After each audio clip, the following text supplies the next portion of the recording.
रख हाथारे नु दे दूंगी। दादी ने प्रिया को आगे देखने का इशारा करते हुए कहा। हाय महारा दादी, था और थारी यो घड़ी चौखी बातें, किसे रसमलाई ते कम से क्या। पीयू ने दादी की तरफ एक आंख विंक करते हुए उनके गले में अपनी बाहें डालकर झूलते हुए कहा। और सच में अमित ने अपने हाथ में बंधे हुए कलावे को खोलकर सोनम के गले में बांध दिया और कहा कि इस समय यही आपके गले में मंगलसूत्र है मेरा बांधा हुआ। और वैसे भी मुझे कोई फर्क नहीं पड़ता कि मंगलसूत्र सोने का हो या फिर काले मोतियों का। हमारे बीच का गहरा और अटूट प्यार इन काले मोतियों का मोहताज नहीं है। अमित की बात सुनकर एक बार फिर से मयंक के चेहरे की मुस्कुराहट बढ़ गई थी। सुधा, योगेश भी अब बस आंखें फाड़े ये सब देख रहे थे। उन तीनों ने तो इस सीन की कल्पना भी नहीं की थी। पूनम जी की आंखों में सुमित की शादी को देखकर एक सुकून नजर आ रहा था, पर वो अब भी पथराई आंखों से सब देख ही रही थी। कुछ भी कहने की हिम्मत नहीं थी उनमें। मयंक के कड़े रुख के चलते फिलहाल उन्होंने चुप्पी साध रखी थी। मयंक ने साफ तौर पर पूनम जी से कह दिया था कि अगर वो चाहती हैं कि वो और अपनी शादी के बाद मथुरा आएं, तो वो फिलहाल के लिए कुछ भी इफ एंड बट ना करें, नहीं तो उन्हें अकेले ही मथुरा जाना पड़ेगा। और हाँ, साथ देने के लिए वो चाहे तो मामा जी और मामी जी को भी साथ लेकर जा सकती हैं। कुछ समय बाद दोनों को पूजा घर में ले जाकर कान्हा जी का आशीर्वाद दिलाया गया और देव पूजन के बाद गठबंधन खोल दिया गया। अब सोनम और अवनी को एक कमरे में ले जाया गया कुछ देर रेस्ट करने के लिए, और मयंक और अमित भी बाहर हॉल में जाकर बैठ गए, जहाँ शायद सब लोग उन दोनों की ही राह देख रहे थे। सोनम और अवनी को कमरे में छोड़कर कविता जी और रागिनी जी ने उन दोनों से कहा कि तुम लोग तब तक यहाँ आराम करो कुछ देर, अब फिर हम लोग जरा बाहर सबके चाय नाश्ते का इंतजाम दिखाते हैं। फिर रागिनी जी ने थोड़ी उदासी से कहा, हाँ और फिर तुम दोनों की विदाई भी तो करनी है।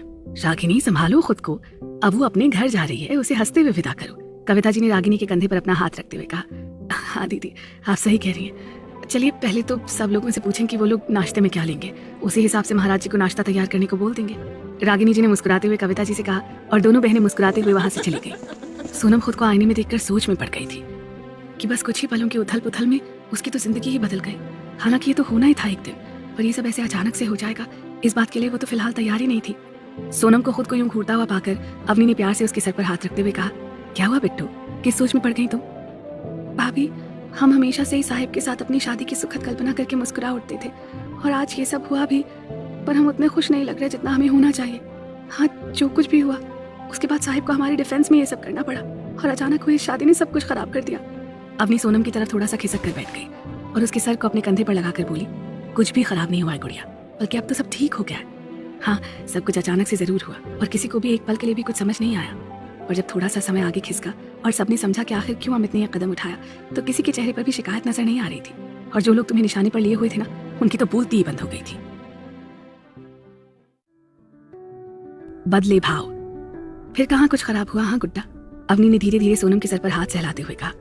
पर भाभी, हमारी वजह से आपकी और भाई की शादी तो खराब हो गई ना। एक तो पहले ही आप दोनों को मंडप से उठना पड़ा, और फिर बाद में ये सब। सोनम कहते कहते अवनी के चेहरे की तरफ देखने लगी कि शायद अवनी के चेहरे के भाव अपनी शादी की बात पर कुछ बदले हुए मालूम पड़े, पर इस बार सोनम गलत थी। अवनी के चेहरे के भाव जस के तस बने रहे और वो सौम्य मुस्कुराहट के साथ बोली, तुम तो सच में एकदम पागल हो छोटी, ये सब होने से हमारी शादी की खुशियां दुगना हो गई है गुड्डा। अवनी ने सोनम के गालों को प्यार से छूते हुए कहा, और अगर इस खुशी को तुम्हें महसूस करना है ना, तो फिर जरा जाकर एक बार अपने भाई के चेहरे को देख लो, उनकी आंखों में कितना सुकून और कितना संतोष भरा हुआ है। ये तो बस तुम ही जान सकती हो सोनू, आखिर तुम अपने मंकी भैया की छोटी हो ना। अवनी इस समय बिल्कुल उसे इसी तरह समझा रही थी जैसे उसकी माँ समझाती, अगर वो होती। बस यही सोचकर सोनम की आंखें भर आईं और वो अवनी के गले लगकर सुबकने लगी। आप बहुत अच्छी हैं भाभी, बहुत अच्छी। अवनी सोनम के सर पर प्यार से सहला रही थी, और कुछ ही देर में सोनम अवनी की गोद में ही सर रखकर सो गई। अवनी भी अपने सर को बेड के सिराने टिकाकर आंखें मूंद कर बैठ गई, और अब की हुई उठापटक को सोचते हुए कब उसकी भी आंख लग गई उसे पता ही नहीं चला। अमित मयंक के साथ बाहर हॉल में बैठा हुआ था। एक एक करके उसके सभी दोस्त भी वहां आकर बैठ गए थे। वैसे तो बात बहुत खुशी की थी कि एक साथ दो शादियां हुई थी, पर उस समय माहौल ऐसा हो रखा था कि जानबूझकर खुद से कोई कुछ कहना नहीं चाहता था। इन सब बातों से बेखबर अमित अब भी अपने फोन पर किसी को कोई जरूरी इन्फॉर्मेशन मेल कर रहा था। क्या चलता रहता है इसके दिमाग में, कैसे मैनेज करता है ये इतना सब तांडव अपने आप में? रवि अमित की तरफ देखते हुए बोल रहा था। बताओ तो सही, कोई इसकी शक्ल देखकर कहेगा कि अभी अभी डेविल ने एक तूफान भी खड़ा किया था और फिर उसे अपने अंदाज में शांत भी कर दिया। सौरभ भी अमित को इतनी शांति से बैठे हुए देखकर हैरान हो रहा था। हाँ, तभी तो वो डेविल है, उसके जैसा होना चाहता तो हर कोई है, पर हो नहीं पाता। पुलकित ने सौरभ के कंधे पर हाथ रखते हुए बोला, देखो तो कौन ज्ञान दे रहा है, खुद डेविल का जीजा। पर बाबा तू तो रहने ही दे, हमेशा अपने साले की साइड लेगा तू। सौरभ ने अपने कंधे को झटकते हुए कहा, तो पुलकित थोड़ा सा डिसबैलेंस हो गया। भोंगड़ साले, आज तो तू गया। पुलकित ने सौरभ की गर्दन अपने हाथों में दबोचते हुए कहा, क्या कर रहा है बाबा, साले जीजा बच्चे की जान लेगा क्या? सौरभ खुद को पुलकित की पकड़ से छुड़ाने की कोशिश कर रहा था। ओए शर्म कर भोंगड़, खुद को बच्चा कहकर क्यों बच्चे की इंसल्ट कर रहा है तू? रवि ने भी पीछे से सौरभ की पीठ पर हाथ मारते हुए कहा, एक काम करो तुम दोनों सालों, दोस्त चिल्लाना बंद करो और मुझे ना अच्छे से पीटो, मेरी ना कायदे से चटनी बना लो ताकि तुम दोनों को तसल्ली मिल जाए। अबे ऐसा क्यों बोल रहा है भोंगड़ बबुआ, तुम हमें आपन दोस्त नहीं मानत हो का? पुलकित ने उसके गाल को खींचते हुए कहा। हाँ हाँ, ये तुम दोनों की दोस्ती है ना। साला एक गर्दन दबाए हुए और दूसरा पीठ सेक रहा है। सौरभ ने मुंह बिचका कर कहा। अरे रोज का हो चिच्चा, ये तरीके की दोस्ती ही तो असल दोस्ती होता है, और तुम हो कि इतना छोटी छोटी बतिया पर मुंह बिसौर कर बैठे हो। पता नहीं कहाँ से अर्नब आ गया और सौरभ को ऐसे मुंह बनाए बैठे देखकर उसे दोस्ती का ज्ञान देकर चला गया। लो कर लो बात, मुझे छोड़कर यहाँ सब ज्ञानी आत्माएं मंडरा रही हैं, सौरभ ने धीरे से बड़बड़ करते हुए कहा। बेटा ये चमत्कार तो बाबा पुलकित देव की संगत का है। पुलकित ने एक आंख विंक करते हुए रवि से हाई फाइव करते हुए कहा। सौरभ को जब दोनों ने चुपचाप बैठे हुए देखा तो रवि और पुलकित ने सौरभ को कोरियाते हुए कहा, अबे बोंगड़ ये मुंह लटकाना बंद कर और एंजॉय कर। आज डेविल ने शादी कर ली अपनी एंजल से। हाँ भले ही शॉर्ट टर्म में की, पर हुई तो, और हमें तो बस अपनी यार की शादी में भंगड़ा पाना है बादशाह। रवि ने खुशी से अपने दोनों हाथों को ऊपर उठाते हुए कहा। अमित फोन की स्क्रीन में नजरें घुसाए हुए उन लोगों की बातें सुन रहा था और उसके चेहरे पर भी एक मुस्कुराहट आ गई थी। अब तक सत्येंद्र जी को भी होश आ चुका था और शायद उनके कानों में भी अभी थोड़ी देर पहले हुई बातें पड़ चुकी थी। सब कुछ जानकर उन्होंने सीधा हॉल की तरफ रुख कर लिया और मयंक के सामने जाकर खड़े हो गए। पापा आप? मयंक के साथ साथ अमित भी एक पल को घबरा गया। ये सब क्या है मयंक? सत्येंद्र जी ने थोड़ी नाराजगी जाहिर करते हुए कहा।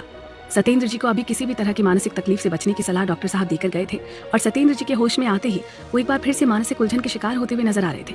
अब पापा आप प्लीज आराम से बैठिए, मैं आपको सब समझाता हूँ। मयंक ने सत्येंद्र जी को बैठने के लिए कहा। सत्येंद्र जी की गुस्से भरी आवाज सुनकर घर की बची हुई महिलाएं बाहर हॉल में जमा हो गई थी, जो अंदर अव्यांक और सुमित की विदाई की तैयारी कर रही थी। दी आखिर वही हुआ जिसका मुझे डर था। रागिनी जी ने कविता जी की बांह थामते हुए घबराहट में कहा। सत्येंद्र भाई साहब पता नहीं शादी के लिए मानेंगे भी या नहीं। तुम परेशान मत हो रागिनी, जहाँ तक मैं अब तक सत्येंद्र भाई साहब को समझ पाई हूँ, मुझे पूरा विश्वास है कि वो अमित को और इस शादी की परिस्थितियों को अच्छी तरह से समझेंगे। कविता जी ने रागिनी को ढाढ़स तो बंधा दिया, पर खुद उनका दिल भी घबराहट में सिकुड़कर छोटा सा हो गया था। अखिलेश जी कुछ कहने के लिए आगे बढ़े ही थे कि दादी ने उन्हें यह कहकर रोक दिया कि अखिल आज यो बातें एक बाप नुवा को छोड़ो और एक ससुर नुवा को दामाद को ही समझाने दे। मारे नु हमारे राम जी पर घना विश्वास है कि वह हमारे छोरा छोरी के साथ कुछ भी गलत को नहीं होने देंगे। मयंक कितना कुछ हो गया और तुम मुझे चैन से बैठने के लिए कह रहे हो। मुझे विश्वास नहीं हो रहा है कि तुम अब तक चुप क्यों बैठे हो। सत्येंद्र जी का चेहरा गुस्से में तमतमा रहा था। अरे शाबाश जुग जुग जियो जीजा जी, अरे आज तो तुम्हारा गुस्सा भी बड़ा अच्छा लग रहा है। इन माँ बेटे की जोड़ी ने तो हमें और रजनी के पापा को जहाँ से सीधे गोवर्धन भेजने का मन बना लिया तो, पर अब तुम और तुम्हारा जो गुस्सा हमें जहाँ से निकल वैसे बचाएंगे। औरतों की भीड़ में सबसे पीछे खड़ी हुई सुधा एक बार फिर से कुटिलता से मुस्कुरा रही थी। पर पाप अमित अपनी आदत के अनुसार सत्येंद्र जी को भी पा ही बोल गया था और जल्दी उसे एहसास हो गया कि शायद अभी सत्येंद्र जी संबोधन के लिए तैयार नहीं थे। अब उनके चेहरे के भाव तो ऐसा ही बता रहे थे उस समय। सत्येंद्र जी अमित से कुछ कह पाते तब तक भीड़ को चीरते हुए सुधा वहां पहुंच गई अपने साथ योगेश को लेकर और रोनी सूरत बनाते हुए कहना शुरू कर दिया। हाय हाय जीजा जी, अब तुम्हें हमें बचा ले जब बेइज्जती से। जब मयंक लल्ला और अमित लल्ला ने तो बिना बात के हमें और रजनी के पापा को पाप का भागी बना दे। अरे आग लगे कीड़ा पड़े नास पीटे बाद में लल्ला को जो हमारा नाम लेके जहाँ पे जे सब करने आवा तो। अरे हमें तो विश्वास ही ना भाव जब अदम लल्ला ने खुद को बचावे के चक्कर में हमारा रजनी के पापा का नाम ले ले। बताओ ससुर, भलाई का तो कतई जमाना ही ना रह गयो जीजा जी। अब सुधा ने अदम को इतने बुला तो कि वो मयंक लल्ला की शादी में शामिल होकर हम सबन की खुशी बढ़ा दोगो। और देखो तो दादा वह मोड़ा की हिम्मत मयंक लल्ला के खिलाफ साजिश रचने की कोशिश कर रहा तो। योगेश ने भी लगे हाथों कुछ बातों को जोड़ तोड़ कर सत्येंद्र जी के सामने रखकर उनका भला बनने की कोशिश की। पूनम पर इल्जाम। योगेश और सुधा की बातें सुनकर मयंक का खून खौल उठा था, पर अमित ने उसे इशारे में चुप रहने का बोल दिया था।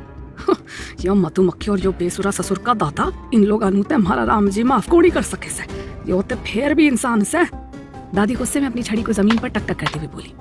वही तो मयंक से कह रहा हूँ कि इतना कुछ हो गया और अभी तक इसने कुछ नहीं किया, अब भी किस बात का इंतजार कर रहा है। मयंक की तरफ सवालिया नजरों से देखते हुए सत्येंद्र जी ने कहा। पर पापा आप मेरी बात तो सुनिए। मयंक ने अपनी बात रखने की कोशिश की थी सत्येंद्र जी के सामने, पर सत्येंद्र जी ने एक बार फिर से मयंक को रोक दिया और कहने लगे, आखिर तुम किस बात का इंतजार कर रहे हो मयंक? कि ये लोग एक बार फिर से मेरी लाडो की फीलिंग्स को हर्ट करें, एक बार फिर से ये लोग मेरी गुड़िया का दिल दुखाएं अपने बेस से पैर की बातों से, जिनका होने या ना होने का कोई मतलब ही नहीं था। सत्येंद्र जी की बातों को सुनकर जहां मयंक के साथ साथ अमित और बाकी सबके चेहरे हैरानी के साथ मुस्कुराते हुए नजर आ रहे थे, वहीं सुधा और योगेश हक्के बक्के से कभी सत्येंद्र जी को देख रहे थे तो कभी खुद को। मयंक तुम्हें इन लोगों को तभी यहाँ से धक्के मारकर बाहर निकाल देना चाहिए था जब इन लोगों ने खुद को बचाने के लिए सारा इल्जाम तुम्हारी माँ पर और उस बेढंगे से लड़के अदम्य पर डाल दिया था। इन जैसे लोगों का कोई दीन ईमान होता ही नहीं है। ये लोग सिर्फ एक ही भाषा समझते हैं, सिर्फ एक ही रिश्ता समझते हैं, और वही स्वार्थ का, मतलब का, लोभ का, पैसों का रिश्ता। सत्येंद्र जी की नजरों में अपने साले और सरहज के लिए हद दर्जे की नाराजगी दिख रही थी। इन जैसे मतलब परस्त लोगों के लिए ना ही यहाँ पर ना ही शांतिवन में कोई जगह है। इससे पहले कि मैं अपना आपा खोऊं और मेरे हाथों से रिश्तों की मर्यादा ताक पर रख दी जाए, तुम दोनों यहाँ से अपना बोरिया बिस्तर समेटो और रास्ता नापो। सुधा और योगेश दोनों अपमान का घूंट पीकर मनी मन झुलस रहे थे बदले की आग में, पर फिलहाल उन दोनों ने वहाँ से चुपचाप निकलने में ही अपनी भलाई समझी। और हाँ, सत्येंद्र जी ने जाते हुए सुधा योगेश को टोकते हुए कहा, वो अपने उस नमूने अदम्य अग्निहोत्री को भी अपने साथ लेते जाना, वरना इतने सॉलिड केस में अंदर करवाऊंगा उसे कि जिंदगी भर खुद के लिए साबित करता रह जाएगा कि वो अदम्य अग्निहोत्री है या फिर बैड बॉय या फिर जंगली बिल्ला। सत्येंद्र जी के अदम्य को जंगली बिल्ला कहते अमित अपनी खोपड़ी खुजाते हुए इधर उधर देखने लगा था। सुधा और योगेश वहां से चुपचाप चले गए और उनके जाते ही मयंक ने सत्येंद्र जी को गले से लगा लिया। पापा, आपने तो एक पल में सच में हम सबको डरा ही दिया था। वो क्या है ना बेटा, कॉलेज टाइम में मुझे भी एक्टिंग का शौक था, पर शादी के बाद तुम्हारी माँ के आगे जुबान ही नहीं हिली, एक्टिंग क्या खाक हो पाती, तो सोचा थोड़ी सी अपनी एक्टिंग का जलवा यहाँ भी दिखा दिया जाए है? सत्येंद्र जी ने मुस्कुराते हुए कहा। वैसे एक्टिंग लाजवाब थी ना? सत्येंद्र जी ने मजाकिया लहजे में पूछा। हाँ पापा, you are a fantastic actor, Amit ने मुस्कुराते हुए कहा, पर फिर सत्येंद्र जी के सामने हाथ जोड़कर कहा कि सॉरी पापा, वो मैं आपको। अमित बोलते बोलते रुक गया। सत्येंद्र जी अमित के आगे खड़े होकर बोले कि बेटा जी, आपने तो उन सभी लोगों के गाल पर एक ऐसा अनदेखा लेकिन झन्नाटेदार थप्पड़ मारा है ना, जिन्हें मेरी लाडो के खानदान, कुल और माँ बाप के बारे में जानने की बहुत दिलचस्पी थी। अमित हौले से मुस्कुरा गया था सत्येंद्र जी की बात सुनकर। ओए सत्येंद्र यार, जो काम कुछ दिनों के बाद होना था वो थोड़ा पहले हो गया बस। अखिलेश जी जो खुद को काफी देर से रोके हुए थे कुछ भी कहने से, अपने कॉलेज टाइम दोस्त सत्येंद्र जी के सामने बोल ही पड़े। हाँ अखिल, तुम सही कह रहे हो, सत्येंद्र जी ने भी हामी भरते हुए कहा। मयंक ने सत्येंद्र जी से कहा कि पापा आप यहाँ बैठिए, मैं जरा अभी आता हूँ। मयंक ने अमित से इशारा किया और दोनों बाहर चले गए। अब ये दोनों कहाँ चले गए? अखिलेश जी ने मयंक और अमित को जाते हुए देखा। मुझे पता है, सत्येंद्र जी शरारत से मुस्कुराए। आप लोग यहाँ पर अब तक हैं? पापा ने जो कहा क्या उसे आप लोग एवं ही ले रहे हैं? मयंक कमर पर दोनों हाथ धरे बाहर बरामदे में बैठे हुए सुधा और योगेश को घूर रहा था। ओ बेटा, अब ना कोई ट्रेन ना है मथुरा के लाए, तो हम सोच रहे थे कि ट्रेन के टाइम पर ही निकले स्टेशन के लिए। सुधा अपनी जुबान पर चाशनी की कोटिंग करके बोली। जी नहीं, ये मेरी ससुराल है, कोई वेटिंग रूम नहीं है जो आप यहाँ ट्रेन के समय होने तक रुकी हुई है। फौरन अपना बोरिया बिस्तर समेटो और निकलो यहाँ से। मयंक अब अपने हाथ समेट कर खड़ा हो गया था और उसके चेहरे पर उन दोनों के लिए फिलहाल कोई दया के भाव नहीं थे। और हाँ, अपने इस गिफ्ट बॉक्स को भी साथ लेते जाओ। पीछे से अमित की आवाज सुनकर सुधा और योगेश उसकी तरफ देखने लगे। अमित मुस्कुराकर एक किनारे हट गया और उसके पीछे से जगह जगह से टूटा फूटा और सूजा हुआ अदम्य अग्निहोत्री, द बैड बॉय उर्फ जंगली बिल्ला उर्फ पैरासाइट आता हुआ नजर आया। जा मोड़ा से हमें का मतलब है, और वैसे ही वो शाह की रास्ता अलग है और हमारी रास्ता अलग है, सुधा ने एकदम से बिलबिलाते हुए कहा। सोच लो मामी जी, अगर इसे आप अपने साथ लेकर नहीं गई तो फिर हो सकता है बेचारा भटकते भटकते पुलिस स्टेशन पहुंच जाए। अमित ने एक नजर अदम्य की तरफ देखकर सुधा की तरफ शरारत से देखते हुए कहा। अब वो क्या है ना कि बेचारा इतना कूटा गया है कि बाजार बंद हो गए। आंखों पर सूजन आने की वजह से उसकी आंखें जो बंद हो गई थी, ऐसे में कहीं ये रास्ता भटक कर पुलिस स्टेशन पहुंच गया तो फिर आप सबको दिक्कत हो जाएगी। फिर पता नहीं आप लोग गोवर्धन पहुंचेंगे या फिर कान्हा जी की जन्मस्थली पहुंचेंगे, यानी कि जेल। कुछ कह नहीं सकते। मयंक ने योगेश की तरफ देखकर तंज कसते हुए कहा। मयंक लल्ला, बहुत हवा में उड़ रहे हो, ये दिन हमेशा ऐसे ही ना रहेंगे। योगेश ने खिसियाते हुए कहा। मामा जी, सिर्फ पापा की वजह से रुका था, वरना कब का आपको आपकी असली जगह पहुंचा चुका होता। और एक बात हमेशा याद रखना कि दिन चाहे कोई भी हो, पर वक्त हमेशा सच का साथ देने वालों का रहता है। मयंक भी योगेश की तरफ गुस्से से घूरते हुए बोला। शुक्र मनाइए कि रिश्तों का लिहाज करके टैक्सी करवा दी है, नहीं तो गोल गोल घूमते रह जाओगे इस दिल्ली में। अब जाए यहाँ से और दोबारा अपनी ये मनहूस शक्ल मुझे कभी मत दिखाना। मयंक ने अस्थाना हाउस के बाहर खड़ी टैक्सी की तरफ इशारा करते हुए कहा। मामा मामी गुड बाय। सुधा, योगेश और वो टुटहा फुटहा अदम्य अपना समूह लेकर वहां से बाहर की ओर बढ़ गए। Let me finish this. Amit ने एक आवाज लगाई और वो तीनों ठिठक कर खड़े हो गए। याद रखना, डेविल की एक आंख तुम तीनों पर रहेगी, तो अब जो भी करना सोच समझ कर करना।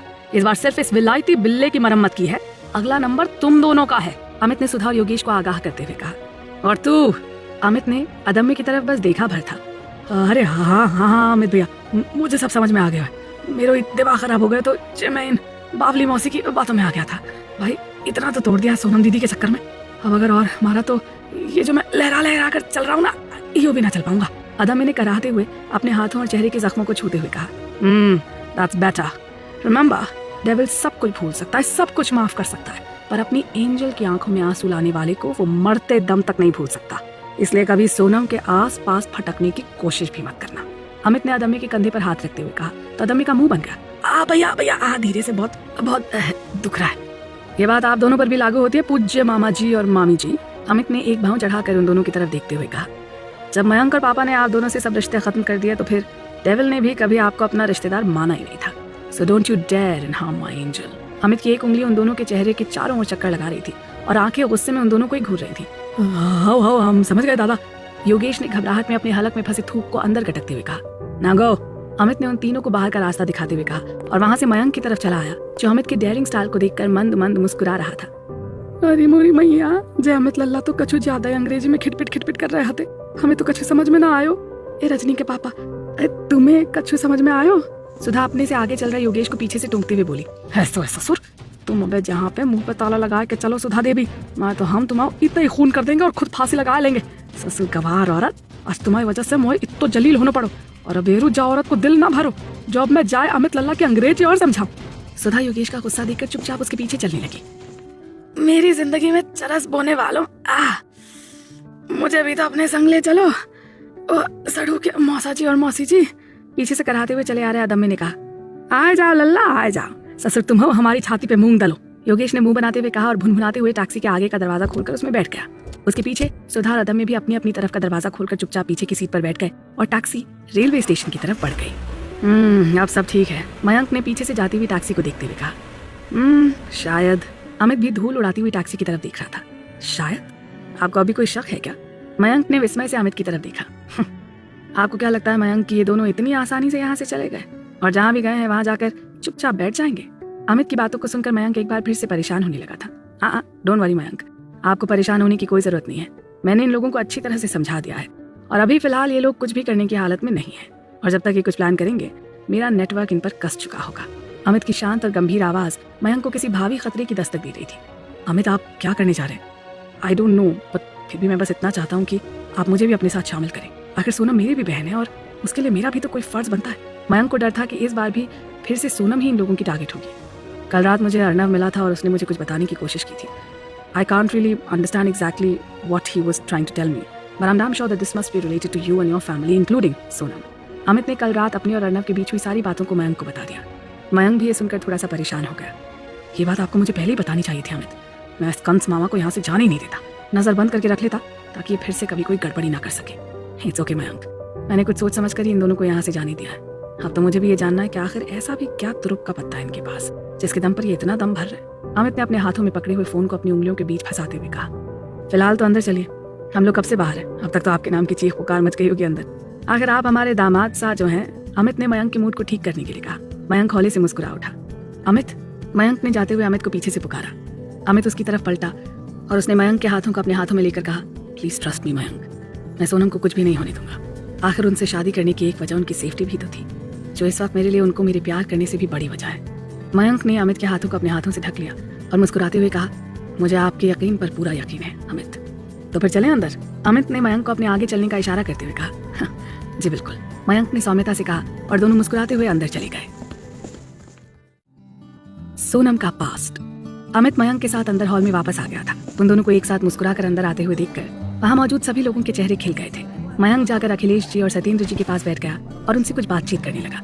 अमित भी अपने दोस्तों के साथ ही खड़ा था कि पीछे से सतनाम जी उसके कंधे पर हाथ रखकर बोले, पुत्र जी जरा एक मिनट, तुहाडे नाल कुछ गल करनी है। जी जरूर, अमित ने कहा और सतनाम जी के साथ वहां से बाहर निकल गया। आई होप कि सब ठीक हो यार। अब पुलकित ने उन दोनों को वहां से जाते हुए देखा तो कहा, आहो जी यार, पिछले कुछ घंटों में इतना कुछ अनएक्सपेक्टेड हो गया ना कि अब और भी कोई नया सस्पेंस झेलने की हिम्मत नहीं बची है। रवि ने थके हुए चेहरे से कहा, आप दोनों ही लोग यहाँ पर, आपको यहाँ एक साथ देखकर कोई भी सवाल कर सकता है और मैं इस वक्त किसी भी सवाल का जवाब देने के फेवर में नहीं हूँ। अमित ने बाहर आकर देखा कि सतनाम के अलावा वहाँ सुमित्रा भी थी जो उसका इंतजार कर रही थी।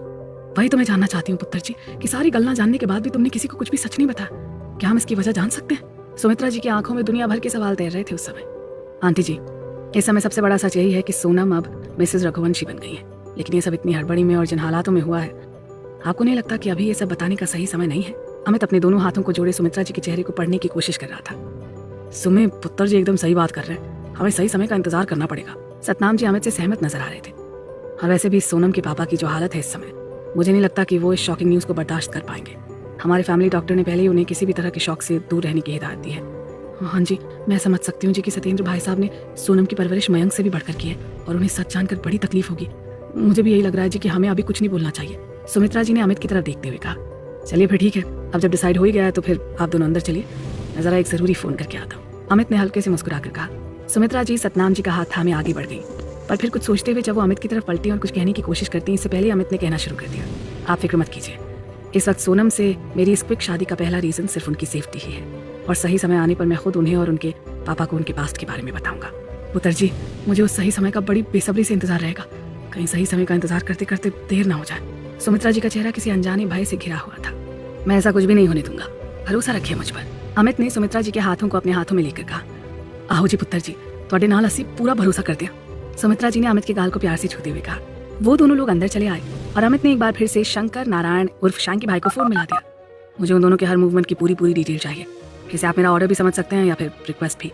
अमित ने शांकी भाई से फोन पर ही कहा, टुग्गू भाई, तुम चिंता मत करो। उन दोनों के घर से निकलते मेरे खास पंटर लोग उनके पीछे साई की तरह चिपकने के लिए तैयार हैं। उनकी हर एक एक्टिविटी पर बिल्कुल बाज के माफिक पैनी नजर रखे हुए हैं। वो लोग अगर सांस भी लेंगे ना तो उसकी जानकारी भी तुम तक पहुंचेगी। शांकी भाई ने अमित को आश्वस्त करते हुए कहा। डुगू ने ठीक है ये कहकर फोन काट दिया और वह शांकी को याद करते हुए करीब 5 साल पहले दिल्ली यूनिवर्सिटी की गलियों में चला गया। करीब 5 साल पहले शंकर नारायण मिश्रा उर्फ शांकी भाई दिल्ली यूनिवर्सिटी का पुराना स्टूडेंट, यूनियन का लीडर और इस समय दिल्ली का उभरता हुआ युवा राजनीतिज्ञ, और अमित रघुवंशी उर्फ डुग्गू का पुराना क्लास फेलो। एक समय था जब दिल्ली के हिंदू कॉलेज में शंकर नारायण मिश्रा और अमित रघुवंशी के डंके बजा करते थे। अब जब दो शेर एक ही इलाके में विचरेंगे तो उनका टकराव होना आम बात थी। शांकी भाई वाणिज्य वर्ग में और डुग्गू विज्ञान वर्ग में अपनी अपनी काबिलियत का परचम लहरा रहे थे, पर दोनों ही एक दूसरे को देखते किनारा कर लेते थे। इस बीच शंकर नारायण मिश्रा स्टूडेंट यूनियन का अध्यक्ष बन गया और अमित का सिलेक्शन एएफएमसी के लिए हो गया। अब दोनों का ही लक्ष्य और रास्ते अलग अलग हो गए थे। शंकर नारायण मिश्रा से शांकी भाई बन चुका था और स्टूडेंट्स की भलाई लूटने के चक्कर में कॉलेज के कई भाई लोगों से वो पंगा ले चुका था, जिनमें उस कॉलेज के ट्रस्टी का बेटा भी शामिल था। कॉलेज के उन सभी लड़कों को बुलाकर एक समारोह में सम्मान दिया जाना था जिन्होंने कॉलेज में पढ़ते हुए ही कुछ विशेष उपलब्धि हासिल की थी, और उन लड़कों में एक नाम अमित रघुवंशी का भी था। उस फंक्शन के सफल आयोजन की जिम्मेदारी शंकर नारायण मिश्रा और उनकी टीम ने ले ली थी, और उस फंक्शन को बर्बाद करने की जिम्मेदारी उस ट्रस्टी के बेटे केशव और उसके जैसे और दूसरे स्टूडेंट्स ने ले ली थी जो शांकी से खार खाए बैठे थे। समारोह अपने नियत समय पर शुरू हुआ और एक एक करके सभी होनहार स्टूडेंट्स को मंच पर बुलाकर सम्मानित भी किया जा रहा था। अमित को भी दिल्ली यूनिवर्सिटी के डीन द्वारा एक प्रशस्ति पत्र और एक शील्ड दी गई और वो अपना सम्मान लेकर वहां से चला आया। उसे अगले दिन की फ्लाइट से पुणे के लिए निकलना था। गैलरी में कुछ लड़के और लड़कियां मिलकर उसे मुबारकबाद दे रहे थे और वो सबसे हाथ मिलाकर उन सबका अभिवादन स्वीकार कर रहा था कि अचानक उसकी नजर एक बड़ा सा ग्राउंड पार करके दूसरी तरफ की गैलरी में कुछ लड़कों को अपने कंधे पर लगभग झुलाने वाली हालत में जबरन कहीं और ले जाता हुआ शंकर नारायण मिश्रा दिखाई दिया, और वो एक पल सोचकर फौरन ही उस ग्राउंड को पार करते हुए दूसरी तरफ वाली गैलरी की तरफ भागा। वो शांकी को बहुत अच्छी तरह से पहचानता था और जिस तरह से उसे वो लड़के अपने साथ लेकर जा रहे थे, किसी भी एंगल से वो उसके दोस्त तो नहीं लग रहे थे। वो लड़के शांकी को कॉलेज के पीछे वाले ग्राउंड में लेकर पहुंचे जहाँ केशव और कुछ लड़के पहले से उसका इंतजार कर रहे थे। शांकी अब भी बेहोशी की हालत में था। फंक्शन की भीड़ भाड़ में उन्हीं लड़कों में से किसी ने उसके पीने के पानी में बेहोशी की दवा मिला दी थी और उसे वहां से उठाकर अपने साथ यहाँ ले आए थे। केशव ने उसे बेहोशी की हालत में ही उसकी शर्ट की कॉलर सहित पकड़कर उठाया और उसके गालों को थपथपाते हुए बोला कि शंकर नारायण मिश्रा, तुझे यह नेतागिरी बहुत महंगी पड़ने वाली है रे। तुझे कितनी बार समझाया था मैंने कि मेरे यानी केशव चंद्रा के रास्ते में मत आ, पर तुझे तो स्टूडेंट्स का मसीहा बनना था ना, तो बन जाता ना, पर मेरे कामों को तू क्यों अटका रहा था बे, हैं? शांकी दुश्मन, स्टूडेंट्स के बीच फैला हुआ मेरा चरस कोकेन का धंधा साला बंद करवाने पर अड़ गया था तू, समझाने पर भी मेरी शिकायत लगाने की धमकी दे रहा था तू। अब देख, जिन स्टूडेंट्स के लिए तू मुझसे भिड़ रहा था उन्हें तो यह खबर भी नहीं होगी कि उनकी हक की लड़ाई लड़ने वाला उनका मसीहा एक गुमनामी की मौत मरने वाला है। शंकर नारायण मिश्रा अपनी बंद हुई आंखों को बार बार खोलने की नाकाम कोशिश करते हुए केशव को देख रहा था, पर उसके ऊपर अब भी बेहोशी तारी थी। एक पेड़ के पीछे खड़ा अमित केशव के इकबाली जुर्म को अपने फोन में रिकॉर्ड कर रहा था। अमित ने फोन करके ही अपने साथ के कुछ लड़कों को वहां हेल्प के लिए बुला लिया था। केशव गुस्से में शांकी को लात घूसों और डंडों से मार मार कर बेहाल कर पाता, इससे पहले ही अमित और उसके बुलाए गए लड़कों ने केशव और उसके दोस्तों की प्लानिंग फेल कर दी। अमित ने पहली बार किसी दूसरे के मामले में हाथ उठाया था और जो उठाया था तो केशव के तो तोते ही उड़ गए थे। बाकियों को दूसरे लड़कों ने संभाल लिया था। अमित बेहोश शांकी को फौरन अस्पताल ले गया। डंडे से सर पर वार होने की वजह से शांकी का काफी खून बह चुका था और उसे इमीडिएटली खून की जरूरत थी। अमित ने पुराना बैर भुलाकर शांकी को तुरंत अपना ब्लड डोनेट किया। डॉक्टर ने बताया था कि सर पर चोट की वजह से शांकी को सुबह तक होश आ पाएगा और अब वो आउट ऑफ डेंजर है। अमित ने केशव और उसके दोस्तों का काला चिट्ठा यूनिवर्सिटी के डीन के सामने रख दिया था और उस ऑडियो क्लिप के बेस पर केशव और उसके दोस्तों को 6 महीने के लिए कॉलेज से रेस्टिगेट कर दिया गया था। शाम को वो शांकी के हालचाल लेकर आ गया था। उसे कल पुणे निकलने की तैयारी भी करनी थी। अगले दिन जब वो एक बार शांकी के हालचाल जानने अस्पताल पहुंचा तो उसने देखा कि शांकी को होश आ चुका था और वो अपने परिवार वालों और अपने दोस्तों से घिरा हुआ बैठा था। अमित को देखते ही शांकी के घर वालों ने उसका आभार जताया कि उसने उनके इकलौते बेटे की जान बचा ली और उसे अपना खून भी दिया। शांकी ने भी अमित को बिस्तर पर बैठे हुए ही अपने गले से लगा लिया और कहा कि आज से शंकर नारायण मिश्रा तुम्हारा कर्जदार हो गया अमित रघुवंशी। सुना है तुम आज पुणे जा रहे हो अपनी डॉक्टरी की पढ़ाई के लिए। हाँ, आज दोपहर बाद की फ्लाइट है, अमित ने शांत लहजे में कहा। मतलब तुम दिल्ली छोड़ कर जा रहे हो आज? शांकी ने एक आंख चढ़ाकर कहा। हाँ, अभी के लिए कुछ ऐसा ही समझ लो, अमित ने भी दोनों हाथों को जोड़कर एटीट्यूड में खड़े होकर कहा था। ठीक है जाओ, पर यह शांकी तुम्हारा मरते दम तक एहसान नहीं भूलेगा। तुमने न सिर्फ मेरी जान बचाई है बल्कि अब तो मेरी रगों में तुम्हारा खून भी दौड़ रहा है। और आज ये शंकर नारायण मिश्रा तुमसे वादा करता है कि जिंदगी में कभी भी तुम्हें ऐसा लगे कि ये शांकी तुम्हारे काम आ सकता है तो मुझे बेझिझक याद कर लेना। शांकी जितनी शिद्दत से दुश्मनी निभाता है ना, उतनी ही ईमानदारी से दोस्ती भी निभाता है, और ये बात तुम वक्त आने पर एक दिन जान जाओगे। थैंक यू शांकी, अगर कभी मुझे ऐसा लगा तो मैं तुम्हें जरूर याद करूंगा। अमित ने शांकी से हाथ मिलाते हुए कहा। अच्छा, अब मैं चलता हूँ, मेरी फ्लाइट का टाइम हो रहा है। अमित ने मुस्कुराते हुए कहा और शांकी को अपना ध्यान रखने का बोलकर वहां से चला गया।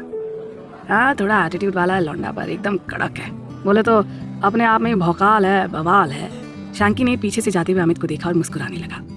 वर्तमान में आज अमित को शांकी भाई की एक बार फिर से मदद की जरूरत पड़ गई थी और आज की डेट में इस तरह का काम सिर्फ शंकर नारायण मिश्रा ही कर सकता था। वो पुरानी यादों के सिरे को अपने जहन से झटक कर अंदर चलाया। अब वहाँ व्यंग की विदाई की तैयारी बस हो ही चुकी थी। अखिल, जाने से पहले क्या मैं अपनी लाडों से एक बार मिल सकता हूँ? सत्येंद्र जी ने पास बैठे हुए अखिलेश की तरफ देखते हुए कहा। कैसे बातें करता है तू सत्येंद्र, ऐसी बातें करके तो तू खुद को मुझसे अलग कर रहा है। अरे हम दोनों तो दोस्त तो न जाने कब से हैं, ये रिश्तेदारी हुए तो जुमा जुमा 4 दिन हुए।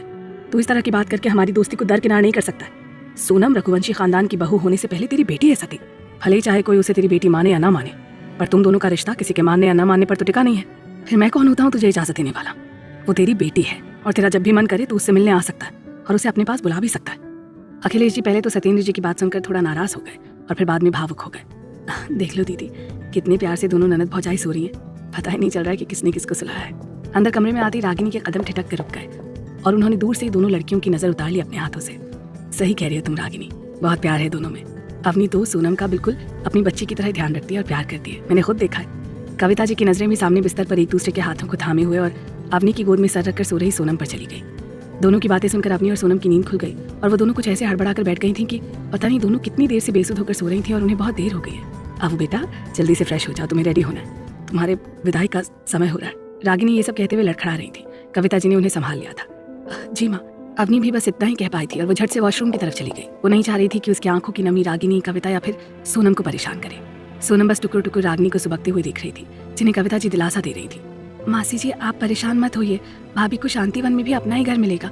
पापा उन्हें बिल्कुल हमारी तरह ही लाड करेंगे। और माँ, पूनम की बात करते हुए सोनम की आंखें छलक आई थी। हमें बहुत अच्छी तरह से पता है कि वो भाभी को बहुत प्यार करेंगी, उनकी हर खुशी का और छोटी छोटी बातों का पूरा पूरा ध्यान रखेंगी, क्योंकि मयंक भाई में माँ की जान बसती है और भाई की जान भाभी में बसती है। आप भाभी के लिए बिल्कुल भी परेशान मत होइए मासी जी। सोनम ने डबडबाई आंखों से रागिनी जी को समझाते हुए कहा। मयंक की जान तो तुझ में बसती है बिट्टू, तेरे बिना मैं कैसे वहाँ सब कुछ संभाल पाऊंगी। अवनी अब तक बाथरूम से बाहर आ गई थी चेंज करके। पर हम कहाँ दूर हैं आप सबसे, हम तो आप दोनों के दिल में रहते हैं भाभी। आप जब भी हमें याद करेंगे हम दौड़े दौड़े चले आएंगे अपनी भाभी माँ के पास। सोनम इससे ज्यादा और कुछ नहीं कह पाई थी और अवनी ने उसे अपने गले से लगा लिया था। सोनम बिल्कुल सही कह रही है अवनी बेटा। अवनी और सोनम के साथ साथ कविता और रागिनी भी चौंक कर उस ओर देखने लगी जिस ओर से आवाज आई थी। दरवाजे पर मुस्कुराहट ओढ़े सत्येंद्र जी खड़े हुए थे। माफ कीजिएगा कविता जी, मैं तो बस सोनम से एक आखिरी बार मिलने आया था, पर मुझे लगा कि शायद अवनी बिटिया को मेरी ज्यादा जरूरत है। सत्येंद्र जी अंदर कमरे में आते हुए बोले। जी बिल्कुल भाई साहब, आप ही समझाइए अपनी दोनों बेटियों को, हम लोग तब तक कुछ जरूरी काम को निपटा कर आते हैं। कविता जी ने सहज भाव से कहा और रागिनी जी को वहां से बाहर चलने का इशारा कर दिया। दिल की बात। पापा आप, हम तो खुद ही आपके पास आना चाह रहे थे। अब कैसी तबीयत है आपकी? सोनम ने सत्येंद्र जी का हाथ पकड़कर उन्हें सोफे पर बैठा दिया और खुद उनके हाथ को थामे हुए ही उनके पास बैठ गई। ठीक हूँ मैं एकदम, और अब तो मेरी दोनों बेटियां मेरे साथ हैं, तो फिर मुझे तो ठीक ही होना है। सत्येंद्र जी ने मुस्कुराते हुए अवनी को अपने पास बुलाकर बैठा लिया। अवनी और सोनम ने सत्येंद्र जी को दोनों तरफ से पकड़ लिया और बैठ गई। सोनम लाडो, आज जो कुछ भी हुआ उसके लिए तेरे दिल में कोई बात तो नहीं है ना? अगर कुछ भी बात तुझे चुभ रही है तो मुझे बेझिझक बता। सत्येंद्र जी ने सोनम को बहुत प्यार से कहा। पापा वो ये सब इतनी जल्दी और अचानक ही हो गया कि हम भी कुछ समझ ही नहीं पाए थे, पर हाँ हम खुश हैं पापा। सोनम ने नजरें झुकाए हुए धीरे से कहा। अमित ने तुम्हारे लिए और वशिष्ठ खानदान के लिए आज जो कुछ भी किया उसके बाद उनके लिए मेरे दिल में सम्मान और बढ़ गया है। मेरी कान्हा जी से बस इतनी ही प्रार्थना है कि वो अपनी कृपा तुझ पर और अमित पर यूं ही बनाए रखें। सत्येंद्र जी के चेहरे पर आत्मसंतुष्टि के परम भाव थे। अपनी बेटा, तुम तो मथुरा में मुझे सोनम की कमी महसूस नहीं होने दोगी, ये मुझे पक्का मालूम है। बस सोनम की तरह ही तुम मेरे लिए मुरारी वाले के यहाँ से पेड़े लाना मत भूलना, क्योंकि मयंक हमेशा भूल जाता था और सोनू उस भुलक्कड़ को याद दिलवाकर मेरी डांट से बचा लिया करती थी। सत्येंद्र जी ने हंसते हुए कहा। नहीं भूलूंगी पापा, इसलिए नहीं कि मुझे इन्हें आपकी डांट से बचाना होगा, बल्कि इसलिए कि जब छोटी आपके लिए पेड़े लाना नहीं भूलती थी तो फिर मैं कैसे भूल सकती हूँ। आखिर आपको मुझे सोनम की कमी महसूस जो नहीं होने देनी है। अवनी ने धीरे से सत्येंद्र जी की तरफ देखा और मुस्कुरा दी। सोनम की आंखें छलक आई ये सुनकर और वो मन में सोचने लगी कि शायद हमारे वहाँ न रहने से ही पापा और माँ के बीच के रिश्ते सुधर जाएं। भाभी को तुम अब ऐसे ही अपना लेंगी। साहिब, एक और थैंक यू आपके लिए। आपकी वजह से ही पापा और माँ के रिश्ते की तलखी कम हो जाएगी और फिर अपनी भाभी के वहाँ रहने से पापा को और भाई को हमारी कमी भी महसूस नहीं होगी। सोचा तो मैंने ये था कि यहाँ से तुम्हारे रूप में मैं एक और बेटी को अपने साथ मथुरा लेकर जाऊंगा और वहाँ अपनी दोनों बेटियों के संग कुछ दिन चैन से रहूंगा। पर सत्येंद्र जी थोड़े से मायूस हो गए थे। अपने पापा की उदासी भांपकर उनकी दोनों ही बेटियों ने उन्हें साइड से हक करते हुए कहा कि अगर आप ऐसे उदास रहेंगे तो फिर हम दोनों में से कोई भी अपनी ससुराल नहीं जाएंगे, यहीं आपके पास ही रहेंगे। सोनम अवनी की बात सुनकर सत्येंद्र जी के चेहरे पर मुस्कुराहट फैल गई और वो बोले, अच्छा ऐसी बात है, तो फिर ये उदासी कैंसिल। पापा हम आएंगे ना आपसे मिलने, और भाई को देखे बिना तो हमें चैन ही नहीं मिलेगा, फिर हमें तो आना ही पड़ेगा ना। सोनम ने सत्येंद्र जी के हाथ को अपने हाथ में लेकर कहा, लाडो मैं खुश हूँ कि तुझे तेरे नए घर में सबका प्यार दुलार मिलेगा, और मैं कान्हा जी से यही मांगूंगा हमेशा कि तुझे तेरे नए घर में इतना प्यार दुलार मिले कि तू कभी पुराने घर की कड़वी बातों को याद ना करे। और गुड़िया इतना जरूर याद रखना कि उस पुराने घर में तेरा एक पापा भी रहता है, जो हर समय दरवाजे पर टकटकी लगाए देखता रहेगा कि पता नहीं किस पल उसकी लाडो आकर उसे अपने अचानक आने का सरप्राइज दे दे। पापा हम कभी आपको और उस घर से मिली यादों को नहीं भूल पाएंगे, वो हमारा मायका है, और मायके की हर याद हर लड़की को जान से प्यारी होती है। सोनम ने रोते हुए कहा। अवनी की आंखें भी छलछला आई थीं। सत्येंद्र जी ने अपनी दोनों बेटियों को अपने सीने से लगा लिया। रागिनी जी को कुछ जरूरी चीज देने के लिए वहां से गुजर रही पूनम जी ने ये सब बातें खिड़की से देख ली थी। सब बातों को सुनते सुनते कब उनकी आंखें बह चली उन्हें खुद ही पता नहीं चला। वहीं मयंक जो किसी को फोन करते हुए सामने गार्डन की तरफ से आ रहा था, पूनम जी को आंसू बहाते हुए देखकर एक पल को ठिठका, और जैसे उसके दिमाग में अदम्य और सुधा और योगेश की कही हुई बातें कौंधने लगी, उसने दुख और वितृष्णा से अपनी नजरें मूंद ली और वहां से चुपचाप चला गया। अवनी की विदाई की सब तैयारियां हो चुकी थी और अब उसे तैयार करके बाहर रूम में लेकर सब आ गए थे।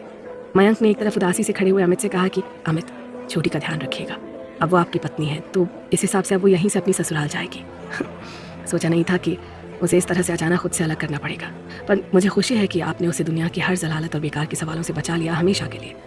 अब वो अपने घर में अपनों के बीच सुकून से और सुरक्षित रहेगी, और जिस प्यार के लिए वो अपनी उम्र भर तरसती रही वो भी उसे मिल जाएगा, माँ का प्यार।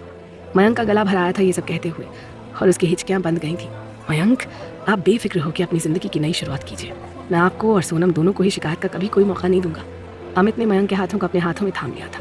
कुछ देर रुककर वो बोला, आप भी अवनी का ख्याल रखिएगा, मुझे पता है वो बहुत समझदार है, पर आज से पहले वो कभी भी अकेली नहीं रही है अपनों से छूटकर, तो प्लीज़ उसके साथ ही रहिएगा। अमित ने मयंक के सामने अपने दोनों हाथों को जोड़कर कहा। मयंक भी मुस्कुरा दिया था उसकी बात सुनकर और बोला, लेट्स मेक अ डील, आप मेरी बहन का ख्याल रखिएगा और मैं आपकी बहन का ख्याल रखूंगा। व्हाट से? अमित मयंक की डील सुनकर हंस पड़ा और बोला, ओके इट्स अ डील, और दोनों ने अपने हाथ को मुट्ठी बनाकर एक दूसरे से चीयर्स करवा दिया। अखिल अपने जिगर के टुकड़े को तेरे हवाले करके जा रहा हूँ, मेरे अंगना के सबसे सुंदर फूल को कभी मुरझाने मत देना यार। सत्येंद्र जी ने अखिलेश जी के सामने हाथ जोड़ लिए थे। अरे क्या करता है तू सत्येंद्र, सोनम मेरे लिए पीयू जैसी है, और भला एक बाप अपने घर की रौनक का ख्याल क्यों नहीं रखेगा, और वैसे भी तू सोनम को तो अपने साथ ही लेकर जा रहा है। अखिलेश जी ने एक तरफ इशारा करते हुए कहा। सत्येंद्र जी ने हैरानी से उस ओर देखा तो अवनी रोते हुए भी सोनम को कुछ समझा रही थी, और सोनम उसकी दोनों हथेलियों को अपने माथे से लगाए सिसक रही थी। ये भी तो सोनम ही है ना? अखिलेश जी ने सत्येंद्र के कंधे पर हाथ रखते हुए कहा। हाँ हाँ बिल्कुल बिल्कुल, अवनी भी तो मेरी सोनम की तरह ही है, तो फिर मेरा आंगन सुना कहाँ हुआ, कहाँ हुआ मेरा आंगन सुना? सत्येंद्र जी ने अपने आंसुओं को पोंछते हुए कहा और मुस्कुराते हुए अवनी के पास गया और बहुत प्यार से उसके सर पर हाथ फेरते हुए कहा कि अब बेटा अपने घर चले। अवनी ने एक नज़र अपने माँ बाप और भाई भाभी और बाकी सब लोगों को देखा और फिर पास ही खड़े मयंक की तरफ देखा जो उसे ही देख रहा था, जिसके होठों पर तो मुस्कुराहट थी पर आंखों में आंसू थे। मुस्कुराहट थी अवनी के साथ अपनी नई जिंदगी को शुरू करने के लिए, और आंसू थे अपनी बिट्टू से बिछड़ने के। हाँ पापा, अवनी ने हिचकियों के बीच कहा और मयंक के साथ बाहर गाड़ी के दरवाजे तक आ गई। फिर उसे कुछ याद आया और वो पीछे पलटकर अमित की तरफ दौड़ गई और उसके गले लगकर रोते हुए बोली, सुनो डुग्गू, छोटी को तुम्हारे हवाले करके जा रही हूँ, ध्यान रहे अगर मुझे तुम्हारी एक भी शिकायत मिली ना कि तुमने मेरी छोटी को जरा सा भी परेशान किया तो फिर समझ लेना मुझे तुम्हारे कान खींचने में देर नहीं लगेगी। आई प्रॉमिस छल्ली, तुम्हारी छोटी को अपनी जान से भी ज्यादा संभाल कर रखूंगा, पर अब अगर उन्होंने मुझे गुस्सा दिलाया तो फिर मैं जिम्मेदार नहीं होगा। अमित ने जानबूझकर ऐसा कहा। अवनी रोते हुए भी मुस्कुरा उठी और उसके कान पकड़कर बोली, लो फिर एडवांस में मैंने तुम्हारे कान खींच लिए हैं। विदाई।